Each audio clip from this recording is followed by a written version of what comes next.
Hey guys, we're here with Frozen Tundra, the Pro Edition, this beautiful 10 tile expansion with mountains, lakes, pine trees, and even snow on the fairway. So I'm gonna explain here how the tiles work. So the mechanic for the pine tree is, it was already established. We have this as a stretch goal. So basically the max fly is 1 or 3 tiles, middle finger, non-dominant hand, just like the hitting out of the trees. Now, if you're not successful, you have to bring it back to that spot and hit your next shot. So not easy at all. So 1 in this case would be no good. I'd be on the lake. And 3, is where I want to go. You could hit backwards, so I could hit 1, and try to land here and then go forward, or you're trying to go 3. So that would have been successful. But if you land 2 or 4 or any other, and obviously that includes your wind adjustment, you have to come back to that spot. It's not a penalty, but you'd be hitting your next shot. So hitting out of this pine tree is very difficult. You have the pine straw all there at the bottom. It's really cool.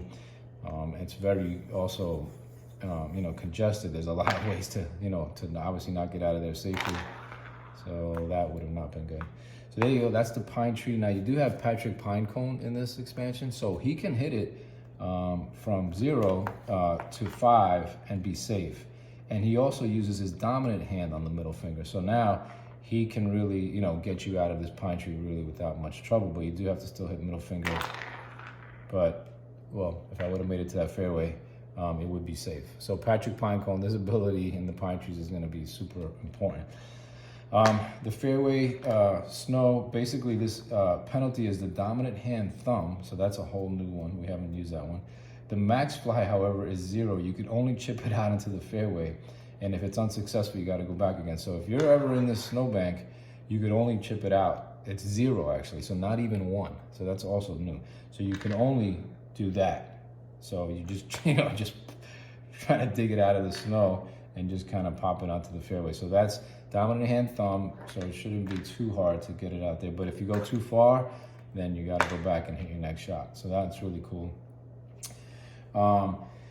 We have the mountains. So the mountains, you could play it.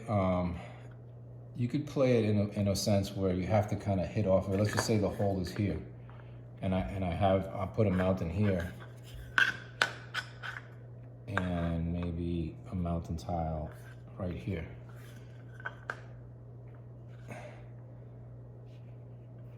So you could literally make it where it's, kind of like a little bit of a mini golf where you're, gonna ricochet. You do have to, now let's just say the hole was here. I could do something like this, right? And try and land on that tile. So that's, that's just gonna add a lot of fun and a lot of skill. And that could happen, you hit the wrong side and it's gonna stop. You gotta hit it right on that right angle. And the mountains, because they're not plastic, they're not going to slide all over the place, and they can take a little bit, a little bit of a hit from the ball. So you can hit it a little bit harder, boom. All right. So you could, you could obviously set it up however you want. They don't have to be right on this, mountain graphic, but anywhere on this tile. And then, you could do something like that where you have to kind of squeeze through it. So you can make it as an obstacle, or you can make it where they're using it to their advantage to get, into position. They are, really well done. They are actually custom made for us with the little snow cap. So, it's the second 3D element that we introduced into our game. We have the trees, and now we have the mountains. But the difference is with the mountains, you do put them on the course from the beginning. So with the trees, you only put them on when you're on a tile with the tree or adjacent. But the mountains, you can never hit over them. So they're physically there on the board the entire time. So that's another new mechanic.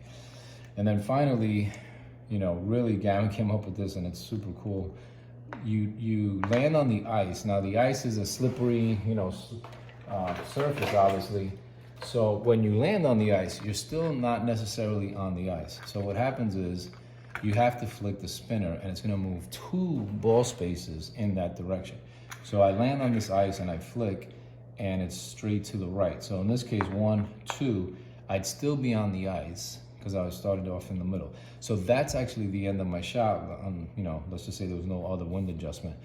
So since I'm still on the ice, now I have to use dominant hand ring finger. So I'm righty, so that's a tough one. That's also a new finger that we're using. I think we got them all covered at this point. Dominant hand ring finger, max fly is either 2 or 4. So if you go any other spaces, you go back to that spot. So from here,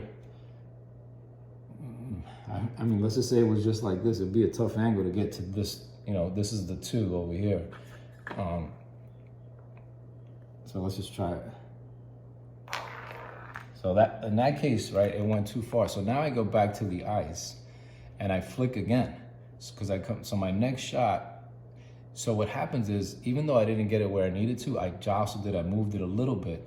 So you're gonna flick and move the ball another 2 ball spaces in that direction. So in this case, I would have pushed it out of bounds.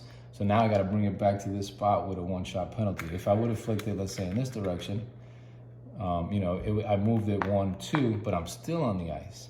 So now I start my whole thing again. So now I have to try and go again 2 or 4. So I would have gotten out there. But again, if you're not, you come back to the ice, you flick it again. So in this case, it was about 1, 2. So it's, you know, it's a slippery surface, it's moving around. You take a swing at it, you're not successful, but you still move it a little bit. So that's super cool. You know, brand new mechanic, obviously. And you do have Dylan Dietfries to help you out with that. So Dylan can choose the direction the ball moves on the frozen lake instead of spinning, and a shot out of the lake can be hit 2, 3, or 4 tops. So great ability, right? You know, that first time that it moved this way, I could have maybe just moved it 1, 2, and you know, been in a better position for that next shot. If you were here, let's say, you could also move it 1, 2, and be off the ice. So really cool stuff. Hope you like it. All of the hazard rules are on the hazard reference card, Frozen Tundra edition, and it's going to be a blast. We'll do a couple of videos playing with the you know, integrated into the Pro Edition set, and let us know what you think. Thanks.